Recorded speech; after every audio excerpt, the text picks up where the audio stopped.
Hello students, এখন যে প্রোগ্রামটা আমি করব পাইথন প্রোগ্রাম, সেটা হচ্ছে পাইথন প্রোগ্রাম টু চেক আর given number is positive, negative আর জিরো।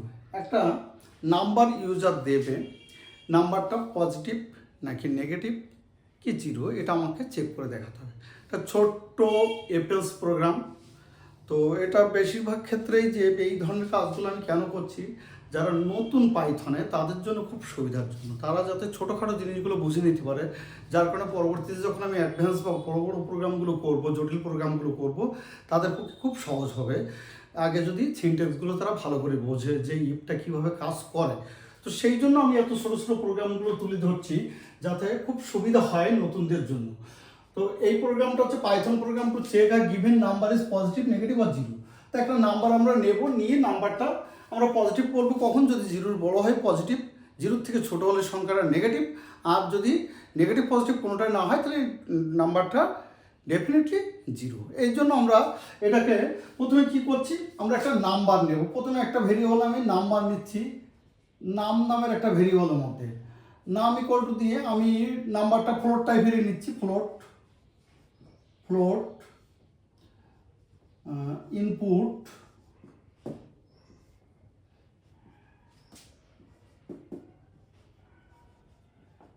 এন্টার আর নাম্বার।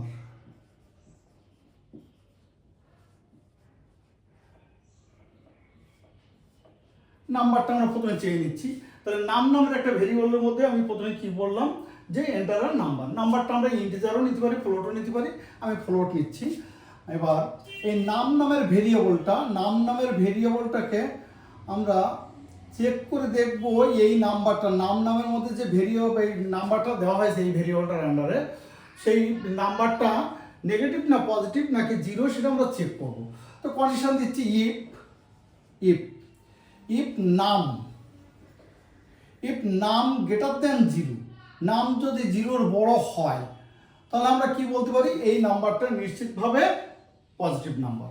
তাহলে প্রিন্ট দিচ্ছি আমরা যখনই এখানে কোলন দেবো ইন্ডেন্টেশন অটোমেটিক্যালি আমরা কার্সরটা এরকম পজিশনে পাবো, কখনো সামনে পাবো না, কারণ সামনে যদি আমরা এই ডিজিটাই নিয়ে আসি তাহলে ইফ থেকে বেরিয়ে যাবে, এর এই কন্ডিশন থেকে কিন্তু স্টেটমেন্টটা বের হয়ে যাবে। আমি বারবার এই কথাটা বলে দিচ্ছি, কারণ অনেকে নতুন যারা পাইথনে কাজ করে তাদের জন্য এটা সমস্যা হয়। এখান থেকে এন্টার দেওয়ার সাথে সাথে কার্সরটা এখানে আসে, অনেকে এখান থেকে বেরিয়ে আসলে কিন্তু এই ইফের আন্ডারে আর এই স্টেটমেন্টটা থাকে না। এই জন্য বলছি যে এখান থেকে এন্টার দেওয়ার সাথে সাথে এই লাইনটা লিখে যখন আমরা এন্টার দেবো কম্পিউটারে, তখন অটোমেটিক্যালি যে পজিশনে আসবে সেখান থেকে আমরা লেখা শুরু করবো আমাদের স্টেটমেন্টটা।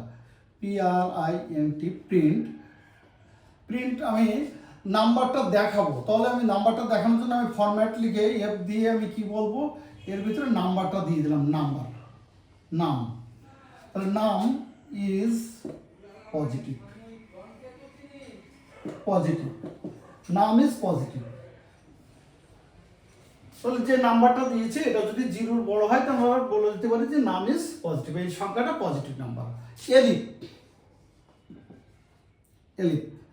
এলিফ আবার কন্ডিশন দিচ্ছি, এলিফ নাম লেস দেন জিরো, নাম্বারটা যদি জিরোর থেকে ছোট হয়, এগুলো আমরা লেস দেন গ্রেটার দেন এগুলো এক একটা অপারেটর, আমরা অপারেটরগুলো ইউজ করছি। যে নাম্বারটা যদি জিরোর থেকে ছোট হয় তাহলে আমরা প্রিন্ট দেবো কি, এটা প্রিন্ট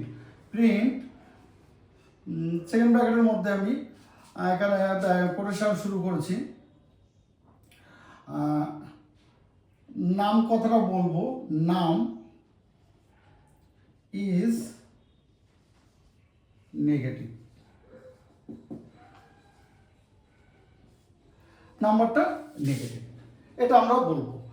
আর এই নাম্বারটা পজিটিভও নয় নেগেটিভও নয়, তাহলে আমরা নাম্বারটাকে কি বলতে পারি, জিরো, তাহলে নাম ইজ জিরো।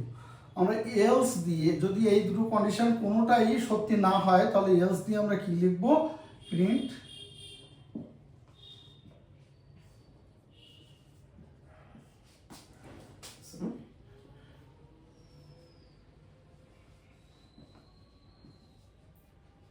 ইজ জিরো, নাম ইজ জিরো।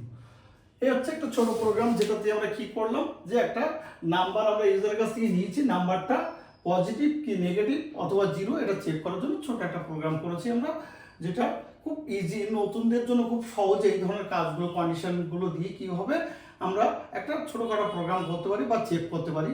ছোটো ছোটো চেকিংয়ের ব্যাপারে একটা নাম্বার নেগেটিভ না পজিটিভ সেটা চেক করার জন্য একটা আমরা যদি ওই একই কাজ আমরা এই ধরনের প্রোগ্রাম আরও ছোটো ছোটো অনেকগুলো প্রোগ্রাম আমি প্রথমে দিয়ে দেবো, যাতে নতুনদের যারা নতুন পাইথন প্রোগ্রামিং শুরু করছে অথবা স্কুলে যাদের নতুন পাইথন প্রোগ্রাম শুরু হয়েছে তারা এগুলো দেখে যাতে খুব উপকৃত হতে পারে বা যাদের খুব সহজে যারা খুব সহজে এই জিনিসগুলো বুঝে নিতে পারে, তার জন্য আমি এই ছোটো ছোটো প্রোগ্রামগুলো দিলাম। আজকের এই ভিডিওটা তাহলে এ পর্যন্তই, পরের প্রোগ্রামে আবার আমরা নতুন কিছু শিখবো।